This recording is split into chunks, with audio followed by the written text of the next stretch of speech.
présentation sur Chypre est un élément central de cette exposition.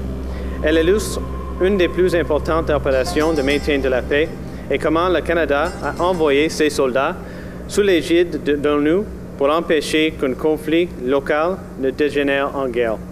Lorsque le régiment aéroporté du Canada fut dépêché dans l'île en 1974, la plupart des jeunes soldats s'attendaient à ce que leur mission soit peu excitante.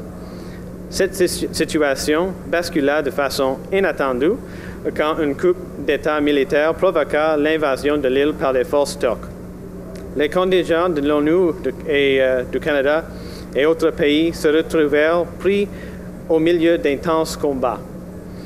Face à cette violence, ils firent alors de leur mieux pour respecter le mandat de la mission.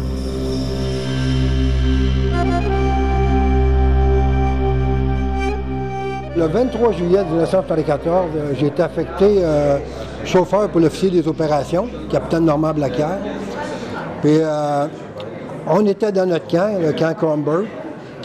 Puis une patrouille turque a envahi le camp Kronberg. Puis la peur du capitaine Blaquière, c'est a convaincu les soldats turcs, si on vous escorte de l'autre côté de la rivière, qui était la Pédios River, êtes-vous d'accord de quitter le camp? Puis les soldats turcs ont dit oui. Que moi, je m'assurerais que tous les soldats turcs ont traversé la barrière. Puis quand Normand, capitaine Blaquière, a dit « Go », on a tous traversé tout le monde ensemble. Mais qu'est-ce qu'on ne savait pas, c'est qu'il y avait un poste d'observation grec qui vérifiait la rivière. Puis quand ils ont vu les soldats traverser, ils ont ouvert le feu. Puis là, naturellement, tout le monde, on s'est couché à terre, dans la rivière. Puis pas longtemps après, Normand, il dit « Je me sens plus à la jambe, j'ai la jambe cassée ». Puis il y avait de la douleur au travers de ça. J'ai rampé jusqu'au capitaine Blaquière, puis là, je me suis aperçu qu'il y avait une balle qui avait rentré dans la jambe.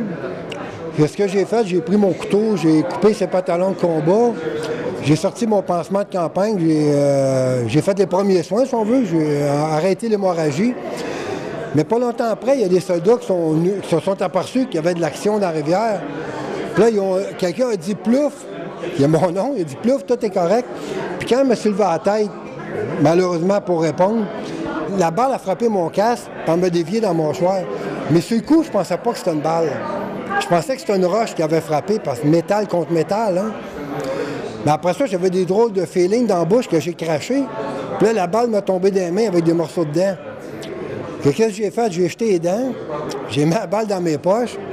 Puis je me rappelle, j'avais dit au capitaine Blaquière, il aurait dû me tirer de l'autre côté, j'avais une dent de carrier.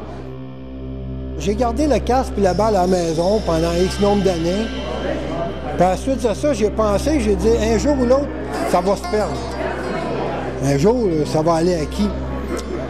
Puis j'ai dit, la génération n'a peut-être pas les mêmes valeurs que nous autres, que j'ai pensé de faire une donation de mes effets personnels, comme ça, les décorations, la balle, le casque. Comme ça, au moins, ça ne se perdra pas. Puis ça va être l'histoire quand même que j'ai vécue, puis qu'est-ce que le premier commando a vécu à Chypre en 1974.